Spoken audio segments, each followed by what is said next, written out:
So this will be short because it looks like James will have Mana Talk tonight.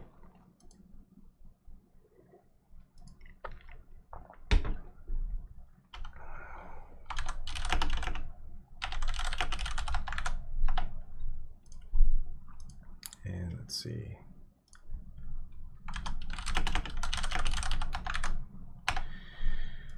Okay. Right. Let's see.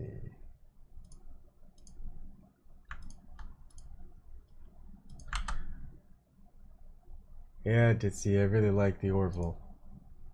Oh, shoot. There's a couple things I wanted to share too. Right.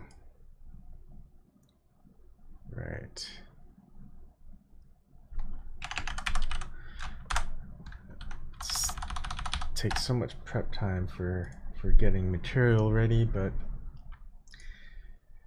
I guess we'll wing it. Okay, and that is what I want to show.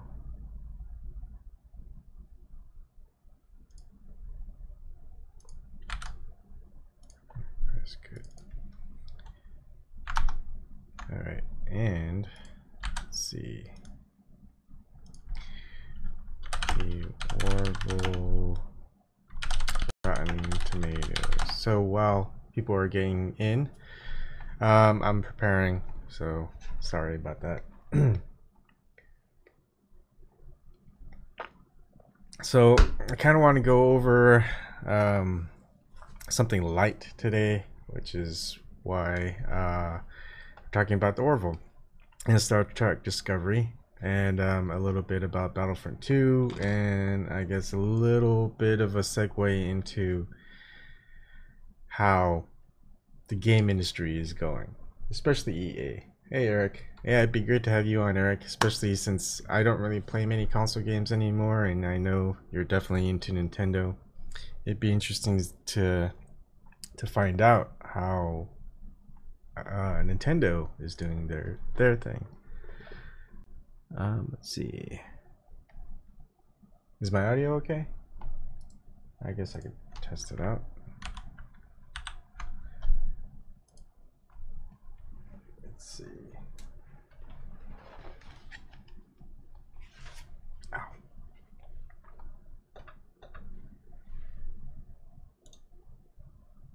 Yeah, it looks fine. Sounds fine. Good. Okay. Sorry about that. And oh no, I didn't want to do that. Okay. Orville, Rotten Tomatoes, Star Trek Discovery, Rotten Tomatoes, and then wow, that's getting ready. Star Wars. Wow, we're actually doing Star Wars and Star Trek tonight. Star Wars. Of course, one is a game. Two. Reddit. I don't like Reddit too much, but it's pertinent, I guess. All right, since we're not getting there.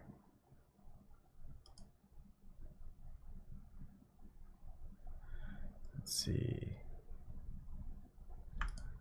Ah, that's a good one. Okay, so if I share screen, that won't work very well. I'll figure it out. All right, let's talk about the Orville.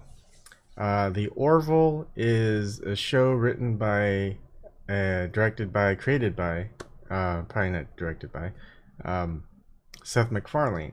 And even my wife was thinking it wasn't going to be that good if it's anything like Family Guy. You know, she doesn't like all those crass jokes and whatnot.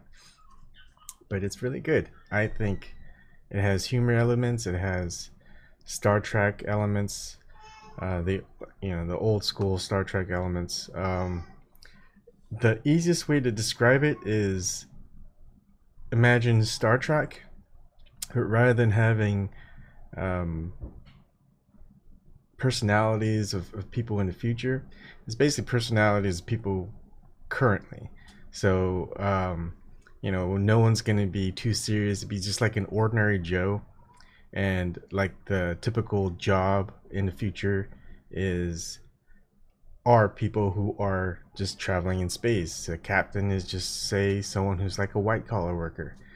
Blue collar workers are the ones who, but it's just going to be kind of a profession, but it's just normal people. That's the easiest way I could describe it. Yeah, I think the best part is you actually have black people acting and behaving like black people rather than just kind of a white person, I guess, if that's the way to say it. They have that little culture still instilled in them. Um, they don't really have an Asian guy. They have one Asian guy that's and he's not really a part of the team. He's just kind of a minor, very minor character. So I don't know. It'd be interesting what the Asian character would be like if he was a main character. But anyways, I think it's really good. It doesn't really go into the SJW stuff. Um, hey Eric, how's it going? How's it going? Good. So have you ever watched the Orville yet?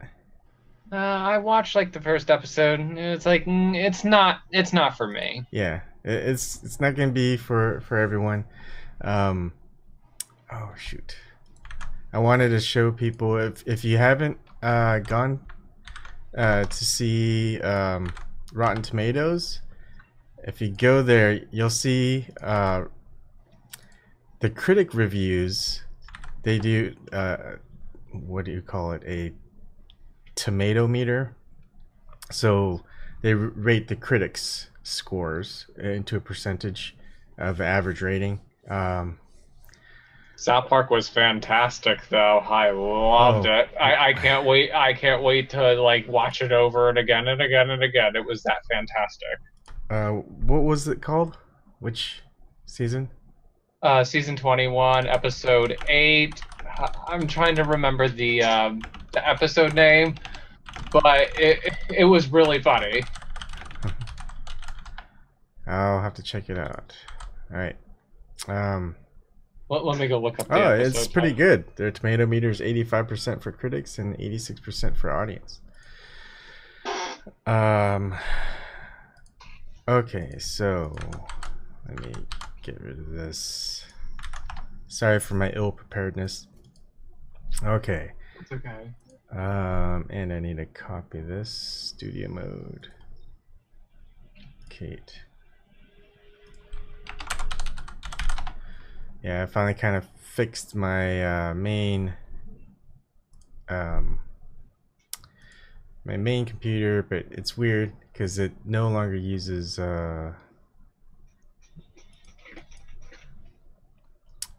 window capture correctly. I have to use game capture in the window mode.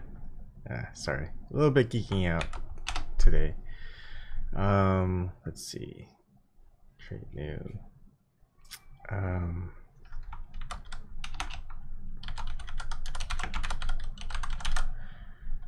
Yeah, I figured I just start everything today right now because we'll have James starting his thing in probably 30 minutes. Okay, let's see. Firefox, good. What?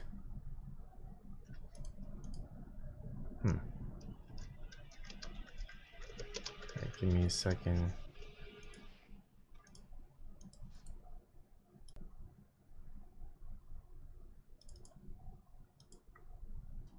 Oh yeah, Firefox isn't working correctly. Eesh. Alright, how am I gonna do this? Oh, what Okay. happened? Fly has no audio on his computer. So I'm trying to figure out how to share, but I'm having issues with Firefox this time and not Chrome. What I did was I disabled hardware acceleration, and that fixed up my Chrome issue, but I think I couldn't find that on Firefox. Ooh. Yeah, this is like the second person telling me I look like a Mongol warrior or something. Thanks, Hey, Dom. tech move. Hey, how's it going, Tech Move?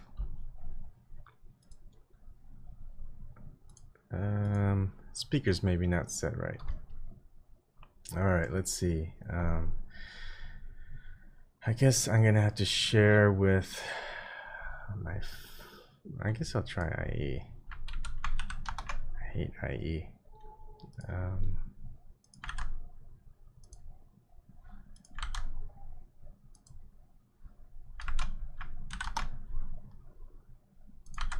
okay.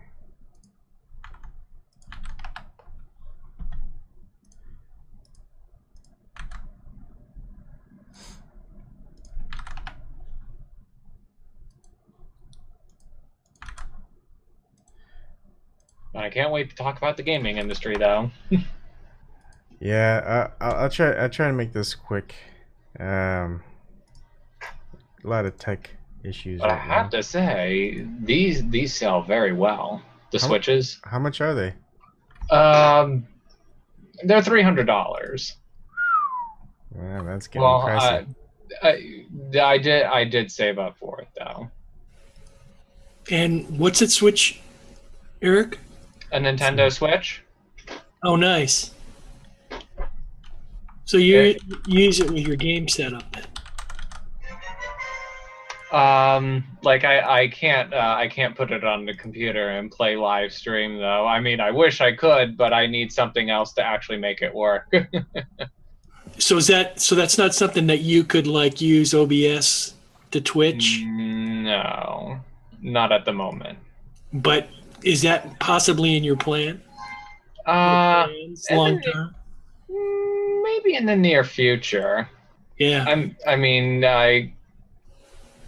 because I'm turning around all kinds of different things in my brain about how to use OBS, for content creation, throwing it out there.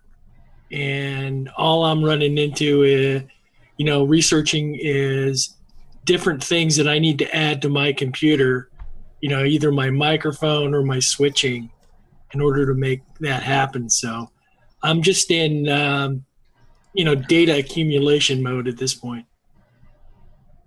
ah. So when I hear switch or I hear anything like that, my ears go up. Well, this is screwy. And plus, I do like.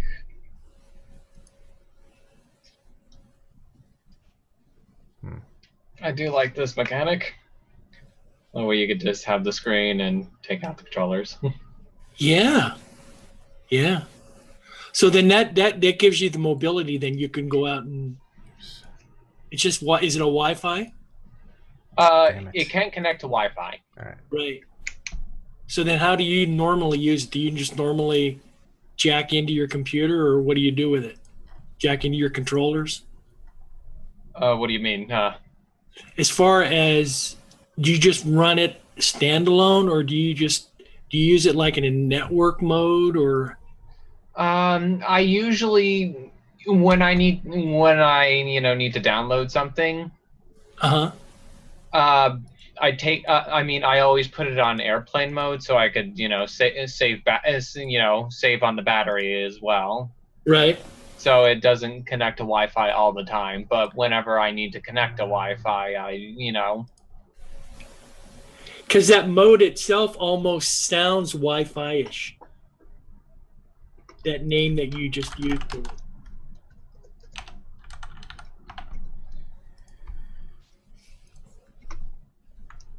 We're just killing your time here, Yvonne. We're just waiting on you, man. Yeah, I'm sorry. And no, it's good, man. It's all good. Gives me a chance to yak. And I like to do that. I'm playing Fire Emblem Hero. No, not Heroes. That's on my phone. I play that game every day. A free app every day. Nice. But I really do like the. You know what? I like Fire Emblem, but I really like the free stuff in the game. Like it's like I won't buy into the freemium stuff really. The only Yeah. thing that I truly buyed into freemium at one point was the Nintendo Badge Arcade, kind of like the claw machine, digital claw machine. Right. Right. Yeah, but I bought into a bit of only like a little bit. Digital claw machine. Is that like the ones that you see in the grocery stores? I mean, is that a claw machine? No, it's like it's like it's like, it's like one of those UFO claw things. Right. Okay. Okay. But like the only reason why I actually, purchased was to get themes and the badges. Like, Right. the exclusive badges. I think I had my example that I was thinking about right in my head. I was thinking about those machines. You see them like when you go in the grocery store, you go into the department stores, that have the big display, and then they have like they're coin operated or whatnot, and you put in your money, and like you can select something, and if you can grab it, you can keep it. Kind Yeah, of thing. but I I mean, wish Nintendo actually got into like the cryptocurrency, like All right. for yeah, there you go. We'll get to that in a bit. All Oh, right. So Ebon's going to talk about I that. think I'm set. I'm ready. I'm gonna share a screen, and I'm joined. Let's see how that works. Oh my goodness, that does Are we not going to work talk very about well. Orville? I'm trying to. Wow. Cool. Do you guys see that? It's not. Yeah, Rotten Tomatoes reviews. Yeah. It doesn't look right on my machine, so I don't. No, think it's readable. No, it's flashing. Well, Oh, I'm there seeing goes you my flash a plan. little bit. Yeah. Ah, son of a gun. All right, so screw that. I don't know why. It's not working. I probably got. I don't know. All right, so Rotten Tomatoes. The average tomato meter for critics was 18%. The average audience score, 93% liked it. So when you compare it to Star Trek Discovery, and the great thing about it is we have something to compare it to. Although Star Trek Discovery, I didn't watch. I watched all of Orville. I don't think Star Trek Discovery is going to have a humor aspect to it. I eventually want to go ahead and see it, even though I don't want to pay for it. The tomato meter for the critics is 83% instead of 18% to the Orville. And the audience score is 57% compared to 93% for the Orville. So this is an instance where in the Orville it's kind of an oddity where you've got a large amount of just normal everyday people, audience that really like the show, but then the critics don't like it. They hate it. My theory or hypothesis, whatever you want to say, and looking at the data, I have a spreadsheet up, and hopefully I could show it and it won't mess up. But basically, my idea is that because Star Trek is such a money-making industry, right? They're probably in the billions, you would think, just kind of like Star Yeah, I would Wars. think so. Yeah, It's so billions. It's got to be billions. yeah, and I have a feeling, just like media, the entertainment media are kind of in the same boat, right? You get a lot of perks for just kind of giving out good reviews or not giving out negative reviews. You've heard in the past, like Yelp, they would sue or fuck companies. Yelp, those motherfuckers, I can't stand them. So certain companies Jeez. would sue. They would actually have like a I'm actually contract. glad South Park made fun of them. They deserved it. Yep. So there are companies that have contracts where if you're going to use their service, you can't give them negative reviews, or and so your free speech is kind of limited. And certain cases in court, they actually won because you actually signed a contract. And one notable case is when someone went to go stay at some bread and breakfast, and they were to sign something that they couldn't write reviews, public reviews, and if they didn't like it, they were told that they'd have to take it down in order for them to stay there. So, of course, you're not going to go back and not sign it and say, and they're going to turn you down if that was like something you reserved weeks in advance. So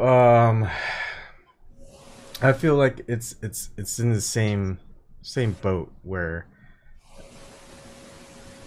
you're gonna get hit, not by litigation necessarily, because that'll look bad for a huge company.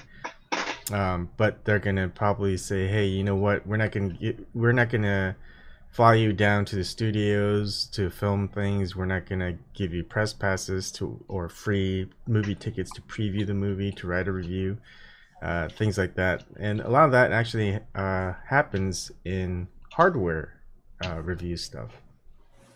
So I have a feeling that the entire reason why they're hating on the Orville is to get more people to watch Star Trek Discovery instead. And the more people who watch Star Trek Discovery, if they're influenced by the critics, that's more money for them, because more ads, more viewership. And Star Trek, Star Trek, didn't interest me anyway. And plus, I'm not really a Star Trek fan, so. Oh man, speak blasphemy, Eric. But everyone's entitled to their opinion. They could like whatever they want. Eric, I completely agree with you, and I'm joking when I say that. Oh yeah. Just I understand, but you know where I'm just coming to get from. the real context. Oh, right, the context. I Because I am being sarcastic, because it's like people are free to do whatever they want, and whether you're in the Star Trek universe, the Star Wars universe, the Orville universe, even though I guess the Orville universe is sort of sub-technically. You want to know something funny though? Yeah. It's just like I hate to bring this up, the whole it's it's like sometimes kind of like those dedicated hardcore fans are kind of like SJW fandom in a way, like the fandom Justice Warriors. They'll like go and like attack you. They'll go like attack anybody if they don't like a review and stuff. Who was that one person that they went after the Breath of the Wild review that gave it a low score, and it was score like a 7.5, and they DDoS attacked him? That was really fucked up. That was like some fandom SJW bullshit. Wow, that happened? Wow. Yeah, it was. I'm trying to think of his name. I feel bad for the guy because everyone. Honestly, I loved Breath of the Wild, but everyone can actually. Give their opinion on a game. I mean, absolutely. Honestly, no one should, honestly, when it comes to reviews, everyone seems like a little too butthurt when it comes to reviews. Absolutely. Yeah. I mean, it's like, they can't take a real true criticism. I mean, there are some like trolling, going on with reviews and stuff, some people just, just want to get them all riled up and triggered, and stuff like that. It's like it is funny though. I'm honestly, it's like one of those things. It's like, what are you in the mood for? Is kind of where I'm at. It's like one day I could be watching something and just completely enjoy it, and then I could try and watch it again, or maybe I wasn't quite into it the first time I watched it. I watch it again, and it's like, wow, this was really good, or oh man, this is a pile of shit. I get into things usually emotionally, so when I'm into it, I'm into it. And then, good days, bad days. Sometimes I have good viewing days. Sometimes I have bad, but I take that as part of life. That's just the way things roll. Oh, here's like one funny thing though. How you watch something that you really liked it, then the second time is like, why the fuck did I end up liking this in the first place? Right. Then I just completely just abandon it. Yep. Here's like a few things that had happened to me. I did see, the female Ghostbusters. It was a little funny at first, ha ha ha ha. Then the second time I watched it, it was like, why the fuck did I end up liking this movie? Why? So you're saying happened with Napoleon Dynamite, right? Right. Another really good example too, because if you compare like the female Ghostbusters to the original and the impact that the original had, like I just finished watching Stranger Things, the second season of Stranger Things, and Ghostbusters, the original, of course, that show is set in the 80s, but it was all about the Ghostbusters, the original. So it's like, I thought about watching, and I probably will eventually watch that Ghostbuster female version, but it's I like, call it the social why? justice warrior Ghostbusters because Oh, is honestly, it? it just feels like, Is it? it just Yeah. feels like the mainstream media like really, really hyped it and SJW'd it. That's honestly why it truly got the bad reputation now. But it's like they really wanted to like, oh, if you don't watch it, you're a sexist or you're, misogynist if you don't watch it's Yeah. stupid. That's Yeah. honestly how they that's what kind of like drew me into like like a perspective on it. Yep. I Yep. mean, yeah. I mean, yeah, it is a skippable movie. You're right, Stork. You could skip the female Ghostbusters. Yeah. Well, I like to call it the social justice warriors Ghostbusters because they, overhyped it and social justice warriorized it. I mean, Yeah, that I hate to didn't say help. it in that I hate to say Yeah. it in that context, but it's true. I mean, if you really look at the marketing perspective too. The monetary aspect. Yeah. Yes, exactly. Yeah. It just feels like they're trying to. It's like the fandom. Sorry, I'm sorry. No, that's right. It It's just good. feels like the fandom justice warriors are like wrapping their tentacles around it and trying to change things for their own political power in a sense. That's honestly how I really do see it, though. I mean, I hate to All right. throw Sorry. the. All right. I'm gonna segue back to the topic real quick. Okay, sorry. Good. So I have an Expo spreadsheet. I can't show it to people because I'm having tech issues. I'm trying to use my main computer again.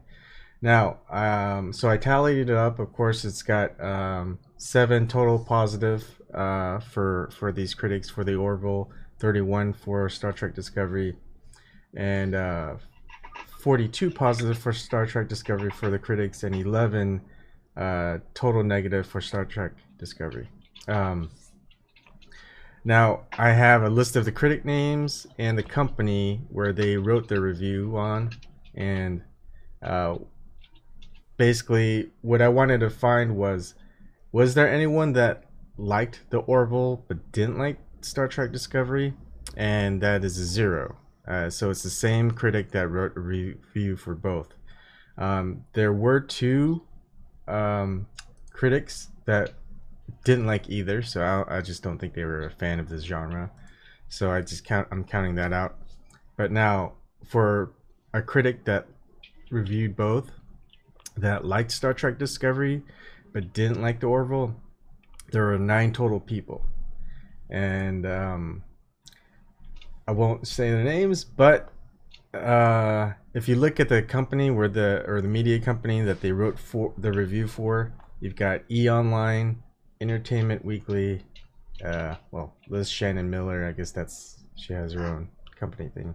Newsday. CBS? Is that CBS affiliated then? I don't know. Possibly. There's Pop Matters, Salon.com, Salt Lake Tribune, TV Line, and Variety. And then you've got the ones who just let's see.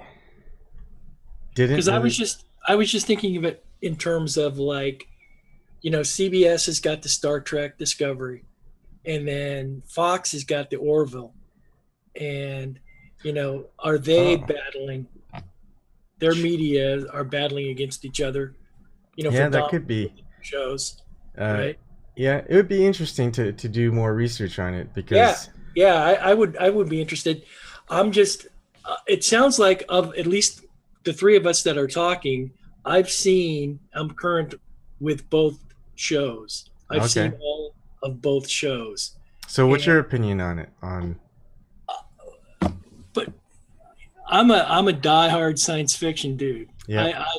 I love the genre. So so do you like the Orville? I like the Orville, and I also like Discovery. Okay, now which one seems more true to the Star Trek universe? Hands down, it's Orville. Orville. Hands down. Yeah. So why isn't Star Trek Discovery? I mean, it has Star Trek in the name. It's, I mean, I hear that a lot too. That people. The shows are quite different, and if you haven't seen, or maybe just seen trailers, because maybe just the trailers, because you got to get behind CBS's paywall. Yeah. Of course, I do that via the internet, but that aside, I'm still paying for it, but I'm not paying what they want me to pay for it. I see. So I'm putting that out there as a guy that, is getting this stuff, the way he's getting it. Yep. But I do have access to it. I watch live streams. So yeah. So my point is, though, that with the Orville, it's got the funny aspects of it. It's got the human aspects of it that I really enjoy. Whereas I wasn't really sure, especially after the first few episodes of Discovery, it was dark. It was like they were remaking Game of Thrones. It's much more cinematic. Okay. The Discovery is much more cinematic. It just seems like it's bigger and blastier, and we're here to kill Klingons, and it's So it's a lot more action paced, kind of. It's very action paced, as opposed to the Orville, where it's like they were a little more slow in developing it. They developed their characters. It's a whole different thing. For me, it's all about the characters and interesting characters and character generation anyway. Yeah. So I look at the characters on Discovery and I go, now there's some of them I like, obviously, some of them I don't. I look at the characters on Orville and I go, and then I think of, the captain, Seth, whatever his MacFarlane. MacFarlane, and I know that he's, got a little bit of a, reputation as far as his, what he likes to throw in and what he thinks is comedic and whatnot. Some of that I don't really like, but between the two shows, I give them both great thumbs up. Yeah, and which is surprising is someone who likes the genres, someone who likes the Star Trek franchise. There's no critic that's like both. Wow, so that's really odd. And I think that's why I have this little hunch you're right. I think you might be right onto that. I think you're onto something. I'd like to see your spreadsheet, and I'd like to research it a little bit further, just from the aspect of, are these critics like their mainstream media counterparts? Let's just fake news. A few names, or not say a few names because we know what we're talking about here. Are they selling out that same way, and they have to be, yeah. So a cool thing, who specific and be beholding to who they're, who's paying them to write that review. Yeah. So a cool thing with Zoom, since I don't have end-to-end encryption, because hey, we don't really need to encrypt it, because it's not really a private meeting, it's public. So we can share files. So if you want to share files to anyone, you can do it in the chat. So I just shared the spreadsheet. Thank you. All right, so I want to move on to the next topic real quick, because you're on a timeline. I think James is about to James might be coming on too. He's gonna start in maybe 10 minutes. So, because I was gonna share some stuff on his screen with the FCC thing today. Okay, so I can't share my screen, but basically, Star Wars Battlefront 2. It's published by EA, Electronic Arts, and everybody loves Electronic Arts, right? Not really. Only some games. And of course, Disney has the rights to Star Wars now. So now what they've done is started doing a lot more stuff with microtransactions. So if you want to buy Star Wars Battlefront 2, you have to fork up the initial money it takes to buy it. And then while you're playing it, if you want to play, say, Luke Skywalker or Darth Vader, you have to play the equivalent of 40 real hours worth of playing time to unlock them. But if you don't want to play that long, you can just purchase credits or whatever it is where you can just unlock them that way. And so a lot of fans got pissed. I mean, there's also, I mean, a lot of people who do a lot of gaming still and publish stuff. They've done tests, they've done their math, and a lot of it is sometimes you get these like loot crates or whatever where, you know, it speeds up your experience points, speeds up the amount of like credits or whatever it is that you make, and sometimes gives you a higher chance of unlocking something that you would normally not. And so it's getting to this little weird stage where you thought you're paying for a full game, and these days you're not. You're $60, you're playing a buggy game. You're not, you know, it's going to take a couple of major updates to fix certain things. You're not getting the full immersive game. There's now downloadable content, which is DLCs. A lot of times you pay $5 for a DLC that opens up a storyline, or if it's multiplayer, you're getting like a new map or 2 new maps. So you're always paying more money for a game which had limited content to begin with. Yep. And so the cool thing, I think, is, even though I don't like Reddit too much because of who owns them and whatnot, Does own Reddit. I can agree to disagree, but like mostly agree though. I mean, I use it for information searching basically. So or if someone releases something.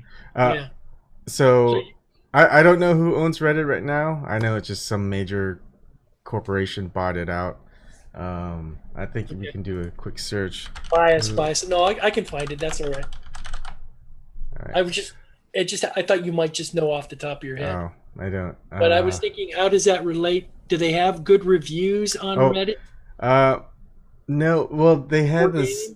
Their EA made a public comment on Reddit. I think it was during an AMA, and it got the most downvotes ever on Reddit. I think it had like 280,000 downvotes in like 24 hours. Oh, so it's what? like, yeah, probably over 600,000 downvotes for that comment. What comment?